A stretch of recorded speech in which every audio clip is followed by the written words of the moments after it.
Chapter 6. In the year that King Uzziah died, I saw the Lord seated on a throne, high and exalted, and the train of his robe filled the temple. Above him were seraphs, each with 6 wings. With 2 wings they covered their faces, with 2 they covered their feet, and with 2 they were flying. And they were calling to one another, Holy, holy, holy is the Lord Almighty. The whole earth is full of his glory. At the sound of their voices, the doorposts and thresholds shook, and the temple was filled with smoke. Woe to me, I cried.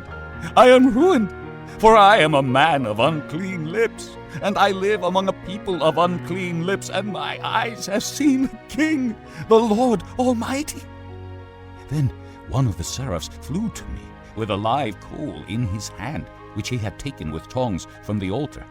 With it he touched my mouth and said, See, this has touched your lips. Your guilt is taken away, and your sin atoned for. Then I heard the voice of the Lord saying, Whom shall I send, and who will go for us? And I said, Here am I, send me. He said, Go and tell this people, be ever hearing, but never understanding. Be ever seeing, but never perceiving. Make the heart of this people calloused. Make their ears dull, and close their eyes. Otherwise they might see with their eyes, hear with their ears, understand with their hearts, and turn and be healed. Then I said, For how long, O Lord? And he answered, Until the cities lie ruined and without inhabitant, until the houses are left deserted and the fields ruined and ravaged, until the Lord has sent everyone far away and the land is utterly forsaken. And though a tenth remains in the land, it will again be laid waste. But as the terebinth and oak leave stumps when they are cut down, so the holy seed will be the stump in the land. Chapter 7.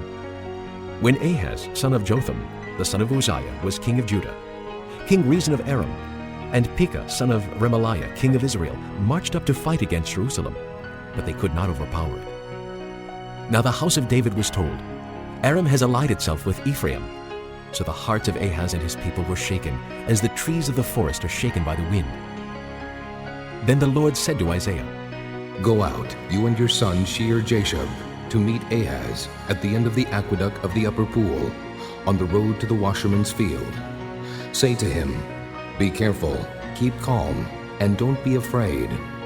Do not lose heart because of these 2 smoldering stubs of firewood, because of the fierce anger of Rezin and Aram and the son of Remaliah. Aram, Ephraim, and Remaliah's son have plotted your ruin, saying, Let us invade Judah. Let us tear it apart and divide it among ourselves, and make the son of Tabiel king over it. Yet this is what the sovereign Lord says. It will not take place. It will not happen. For the head of Aram is Damascus, and the head of Damascus is only Rezin.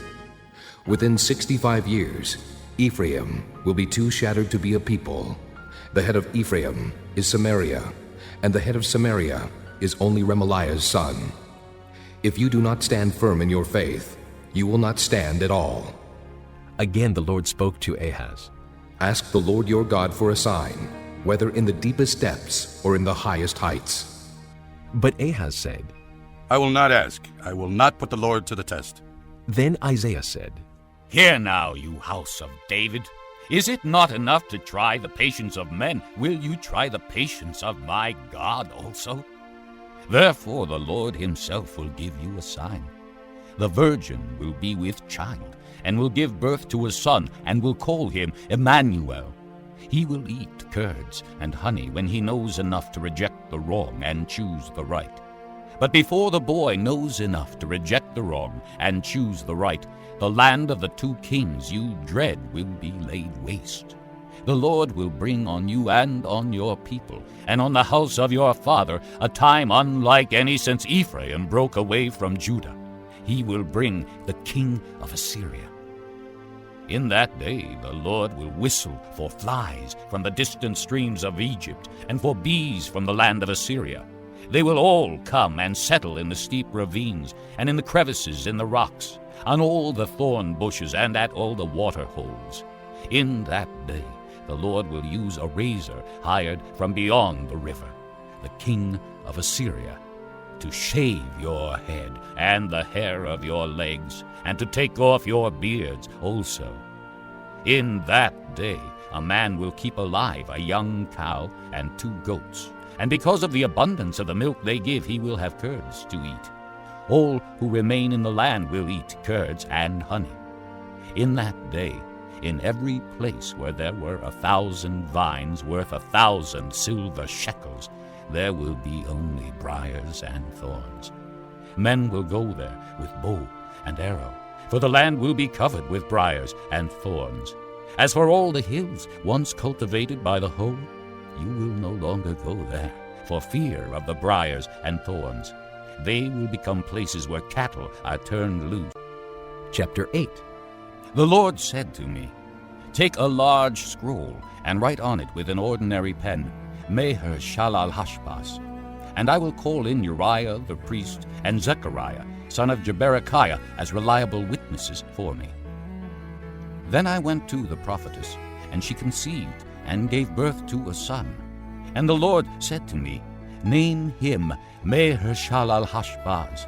Before the boy knows how to say, 'My father' or 'my mother,' the wealth of Damascus and the plunder of Samaria will be carried off by the king of Assyria." The Lord spoke to me again.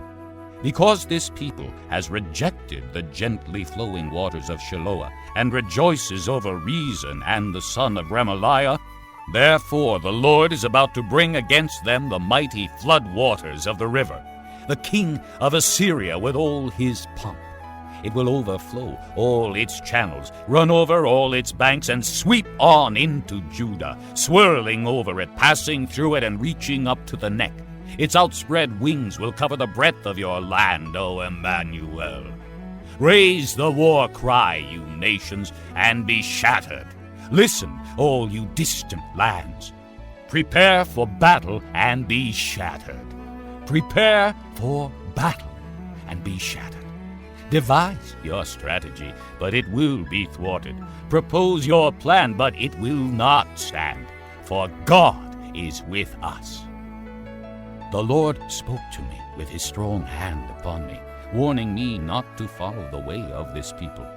He said, "Do not call conspiracy everything that these people call conspiracy. Do not fear what they fear, and do not dread it. The Lord Almighty is the one you are to regard as holy. He is the one you are to fear. He is the one you are to dread, and he will be a sanctuary. But for both houses of Israel he will be a stone that causes men to stumble, and a rock that makes them fall. And for the people of Jerusalem he will be a trap and a snare. Many of them will stumble. They will fall and be broken. They will be snared and captured. Bind up the testimony and seal up the law among my disciples. I will wait for the Lord, who is hiding his face from the house of Jacob. I will put my trust in him. Here am I, and the children the Lord has given me. We are signs and symbols in Israel from the Lord Almighty, who dwells on Mount Zion.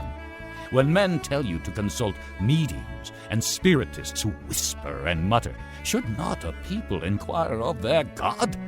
Why consult the dead on behalf of the living?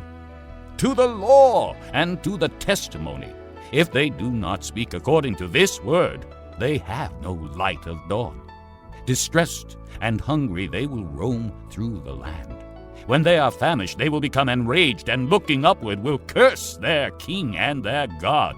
Then they will look toward the earth and see only distress and darkness and fearful gloom, and they will be thrust into utter darkness, and where sheep run.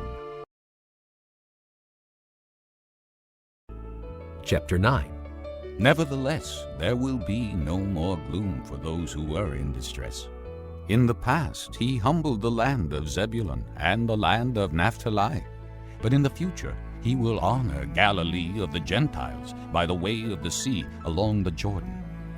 The people walking in darkness have seen a great light. On those living in the land of the shadow of death, a light has dawned.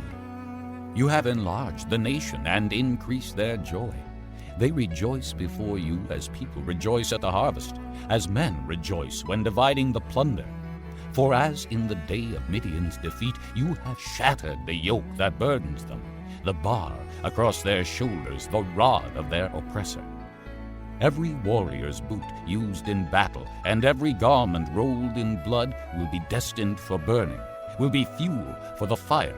For to us a child is born, to us a son is given, and the government will be on his shoulders. And he will be called Wonderful Counselor, Mighty God, Everlasting Father, Prince of Peace. Of the increase of his government and peace there will be no end. He will reign on David's throne and over his kingdom, establishing and upholding it with justice and righteousness from that time on and forever.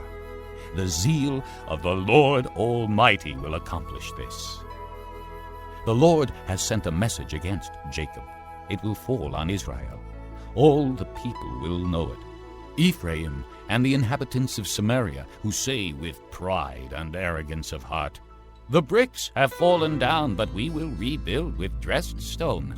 The fig trees have been felled, but we will replace them with cedars." But the Lord has strengthened Rezon's foes against them, and has spurred their enemies on. Arameans from the east and Philistines from the west have devoured Israel with open mouth. Yet for all this his anger is not turned away, his hand is still upraised. But the people have not returned to him who struck them, nor have they sought the Lord Almighty. So the Lord will cut off from Israel both head and tail, both palm branch and reed in a single day. The elders and prominent men are the head. The prophets who teach lies are the tail.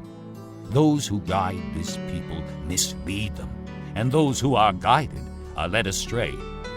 Therefore the Lord will take no pleasure in the young men, nor will he pity the fatherless and widows, for everyone is ungodly and wicked. Every mouth speaks vileness. Yet for all this his anger is not turned away, his hand is still upraised. Surely wickedness burns like a fire.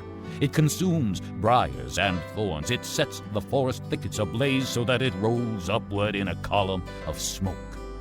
By the wrath of the Lord Almighty the land will be scorched, and the people will be fuel for the fire. No one will spare his brother. On the right they will devour but still be hungry. On the left they will eat but not be satisfied. Each will feed on the flesh of his own offspring. Manasseh will feed on Ephraim, and Ephraim on Manasseh. Together they will turn against Judah. Yet for all this his anger is not turned away. His hand is still upraised. Chapter 10. Woe to those who make unjust laws, to those who issue oppressive decrees to deprive the poor of their rights and withhold justice from the oppressed of my people, making widows their prey and robbing the fatherless. What will you do on the day of reckoning, when disaster comes from afar? To whom will you run for help? Where will you leave your riches? Nothing will remain but to cringe among the captives or fall among the slain. Yet for all this his anger is not turned away. His hand is still upraised. Woe to the Assyrian, the rod of my anger, in whose hand is the club of my wrath. I send him against a godless nation. I dispatch him against the people who anger me, to seize loot and snatch plunder and to trample them down like mud in the streets. But this is not what he intends. This is not what he has in mind. His purpose is to destroy, to put an end to many nations. Are not my commanders all kings? He says. Has not Calno fared like Carchemish? Is not Hamath like Arpad and Samaria like Damascus? As my hand seized the kingdoms of the idols, kingdoms whose images excelled those of Jerusalem and Samaria, shall I not deal with Jerusalem and her images, as I dealt with Samaria and her idols? when the Lord has finished all his work against Mount Zion and Jerusalem, he will say, I will punish the king of Assyria for the willful pride of his heart and the haughty look in his eyes. For he says, By the strength of my hand I have done this, and by my wisdom, because I have understanding. I removed the boundaries of nations. I plundered their treasures. Like a mighty one I subdued their kings. As one reaches into a nest, so my hand reached for the wealth of the nations. As men gather abandoned eggs, so I gathered all the countries. Not one flapped a wing or opened its mouth to chirp. Does the axe raise itself above him who swings it, or the saw boast against him who uses it? As if a rod were to wield him who lifts it up, or a club brandish him who is not wood. Therefore the Lord Almighty, will send a wasting disease upon his sturdy warriors. Under his pomp a fire will be kindled like a blazing flame. The light of Israel will become a fire, their Holy One a flame. In a single day it will burn and consume his thorns and his briars. The splendor of his forests and fertile fields it will completely destroy, as when a sick man wastes away. And the remaining trees of his forests will be so few that a child could write them down. In that day, the remnant of Israel, the survivors of the house of Jacob, will no longer rely on him who struck them down, but will truly rely on the Lord, the Holy One of Israel. A remnant will return. A remnant of Jacob will return to the mighty God. Though your people, O Israel, be like the sand by the sea, only a remnant will return. Destruction has been decreed, overwhelming and righteous. The Lord Almighty, will carry out the destruction decreed upon the whole land. Therefore, this is what the Lord Almighty says. O my people who live in Zion, do not be afraid of the Assyrians, who beat you with a rod and lift up a club against you as Egypt did. Very soon my anger against you will end, and my wrath will be directed to their destruction.